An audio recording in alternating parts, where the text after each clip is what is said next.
Chapter 4. The Bellkeeper. You never truly appreciate having a tongue until you're about to lose it, Olivia realized in a sudden moment of lucidity, just before another towering wave of anxiety dragged her under. Be brave. You can do this, she tried telling herself, squaring off against the massive iron door before her, but her body no longer seemed to be listening.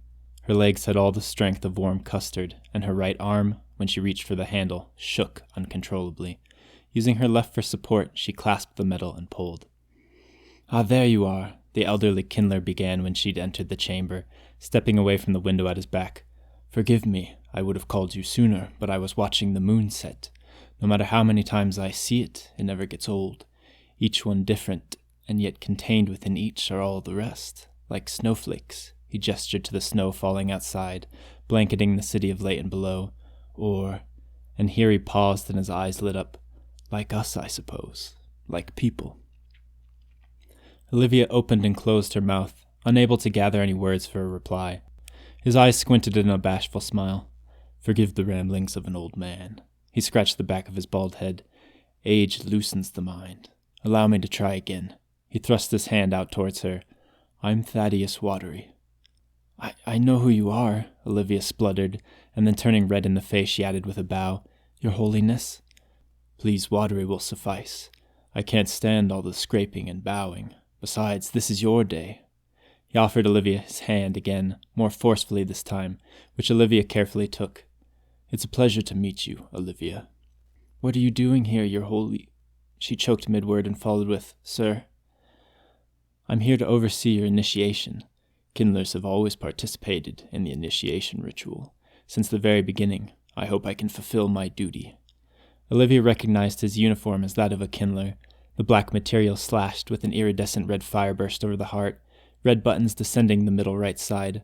However, it was unlike any kindler's uniform she'd seen before, for it had also white epaulets, which as they traveled down his sleeves became white double helixes encircling his arms. His hood also was white, as were his cuffs on the bottom hem of his jacket. A single white star on his shoulder denoted his rank. "But," she stammered, "surely someone else could have. Not that I'm not grateful, but, I mean, why waste your time, sir?"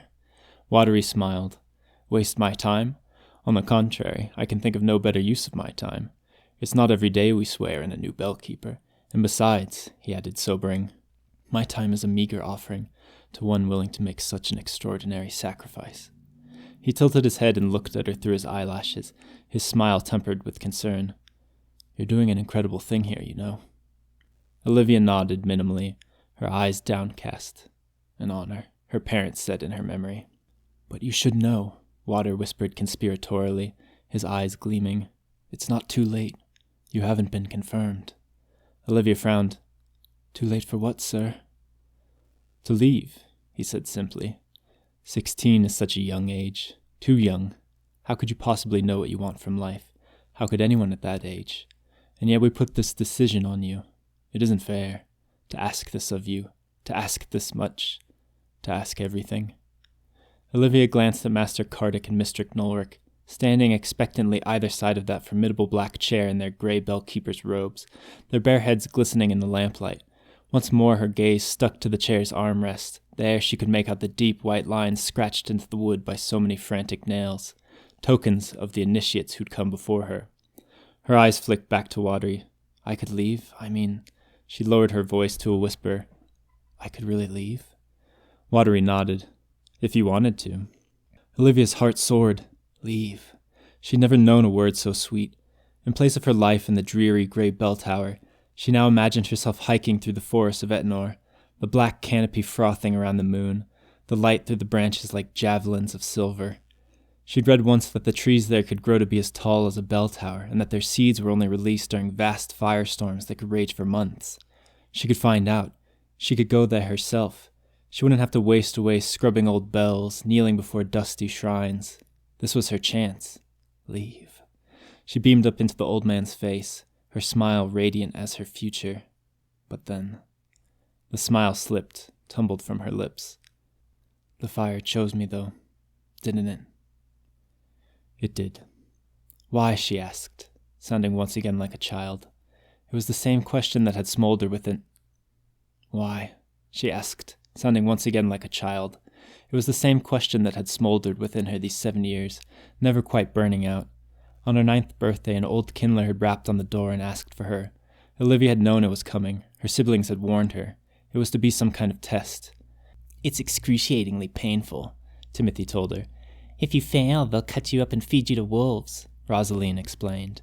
She hadn't believed them. Well, not entirely. Still, she'd watched with apprehension as the old woman took a seat at their dining table and beckoned Olivia to stand beside her. The woman drew from her bag something like a black bowl, a crucible, Olivia knew now, but at the time it had seemed fantastic and terrible. It was maybe 9 inches tall, a sort of tripod made from an iridescent black stone. The bowl part sat on top of the spindly tripod, and a horrible carved skull protruded from the front, the mouth frozen in a silent scream. The woman gestured for Olivia to extend her hand face up, and then she drew a silver knife across the meat of the girl's palm. Blood trickled down into the bowl. Olivia screamed and tried to pull away, but the woman held on to her fingers. After a moment the blood bubbled, and Olivia saw through her tears a golden fire brim up around the edges of the bowl.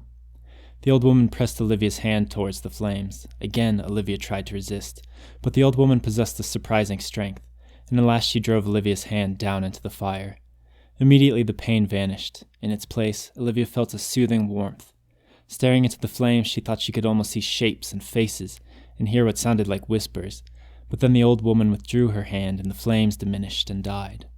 Where her open wound had been, she instead had a pink and shiny scar that, if one squinted, looked almost like a bell. "The stigmata of a bell-keeper," the old woman had crowed, and her parents had cheered. Her siblings congratulated her. There was a rush of noise, of jubilation, but in all that noise no one could explain why. It would be much later before Olivia understood the significance of what had just happened, and even later that she'd wish it hadn't. But just then she only wanted to know why. Why?